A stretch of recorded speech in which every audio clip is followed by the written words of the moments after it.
ایک بادشاہ کی عدالت میں کسی ملزم کو پیش کیا گیا۔ بادشاہ نے مقدمہ سننے کے بعد اشارہ کیا کہ اسے قتل کر دیا جائے۔ بادشاہ کے حکم پر پیادے اسے قتل گاہ کی طرف لے چلے تو اس نے بادشاہ کو برا بھلا کہنا شروع کر دیا۔ کسی شخص کے لیے بڑی سے بڑی سزا یہی ہو سکتی ہے کہ اسے قتل کر دیا جائے، اور چونکہ اس شخص کو یہ سزا سنائی جا چکی تھی، اس لیے اس کے دل سے یہ خوف دور ہو گیا تھا کہ بادشاہ ناراض ہو بھی گیا تو اب معافی کہاں ملنی ہے۔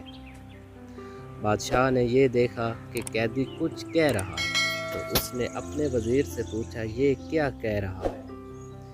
بادشاہ کا وزیر بہت نیک دل تھا۔ اس نے سوچا اگر ٹھیک بات بتا دی جائے تو بادشاہ غصے سے دیوانہ ہو جائے گا اور ہو سکتا ہے قتل کرانے سے پہلے قیدی کو اور عذاب میں مبتلا کرے۔ اس نے جواب دیا، بادشاہ سلامت، یہ کہہ رہا ہے کہ اللہ پاک ان لوگوں کو پسند فرماتا ہے جو غصے کو ضبط کر لیتے ہیں اور اللہ کی مخلوق کے ساتھ بھلائی کرتے ہیں۔ وزیر کی بات سن کر بادشاہ مسکرا دیا اور اس نے حکم دیا کہ اس شخص کو آزاد کر دیا جائے۔ بادشاہ کا ایک وزیر پہلے وزیر کے مخالف تھا اور بہت تنگ دل تھا۔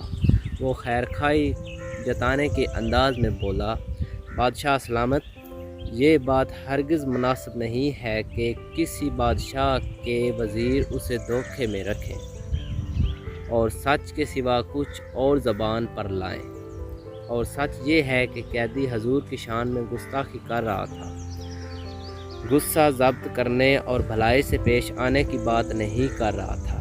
وزیر کی بات سن کر نیک دل بادشاہ نے کہا، اے وزیر، تیرے اس سچ سے جس کی بنیاد محض بغض اور حسد پر ہے، تیرے بھائی کے غلط بیانی لاکھ درجہ بہتر ہے، کیونکہ اس سے ایک بے بس انسان کی جان بچ گئی۔